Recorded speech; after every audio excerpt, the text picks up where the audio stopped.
সব মামলায় খালাস পাওয়ার 17.5 বছর পর কারামুক্ত হলেন বিএনপির নেতৃত্বাধীন 4 দলীয় জোট সরকারের সাবেক স্বরাষ্ট্র প্রতিমন্ত্রী লুৎফুজ্জামান বাবর। আজ বৃহস্পতিবার দুপুর 1:45 কেরানীগঞ্জে অবস্থিত ঢাকার কেন্দ্রীয় কারাগার থেকে বের হন তিনি। এ সময় দলের নেতাকর্মীরা তার গলায় ফুলের মালা দিয়ে স্বাগত জানান। এর আগে সকাল থেকে কেন্দ্রীয় কারাগারের সামনে ভিড় করেন নেতাকর্মীরা। ঢাকা বিভাগের DIG prince Mohammed Jahangir Kabir কারামুক্তির তথ্য নিশ্চিত করেন।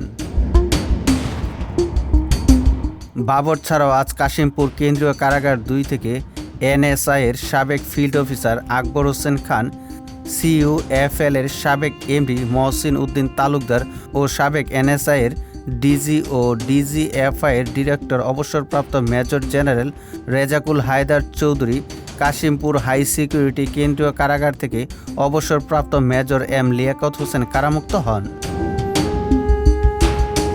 গত 14 জানুয়ারি চট্টগ্রামে বহুল আলোচিত 10 ট্রাক অস্ত্র আটকের ঘটনায় করা মামলার সাজা থেকে খালাস পান বিএনপি নেতা লুৎফুজ্জামান বাবর সহ 5 জন।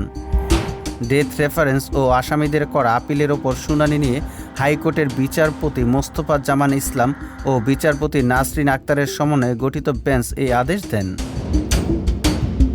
এর আগে গত 18 ডিসেম্বর 10 ট্রাক অস্ত্র আটকের ঘটনায় দায়ের হওয়া চোরাচালান মামলায় ফাঁসির সাজা থেকে খালাস পান বাবর।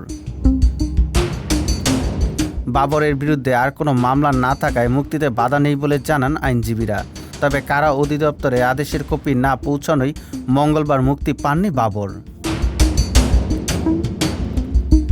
সেনা সমর্থিত সাবেক তত্ত্বাবধায়ক সরকারের সময় 2007 সালের 28 মে আটক হন লুৎফুজ্জামান বাবর। সেই থেকে কারাগারেই ছিলেন তিনি।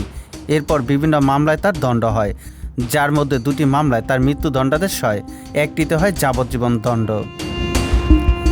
এর মধ্যে 23 অক্টোবর দুর্নীতির মামলায় 8 বছরের দণ্ড থেকে এবং 1 ডিসেম্বর 21 আগস্ট গ্রেনেড হামলার মামলা থেকে খালাস পান তিনি।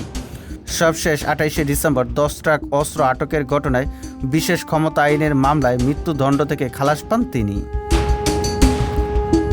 সুজিত মণ্ডল, সবার কথা।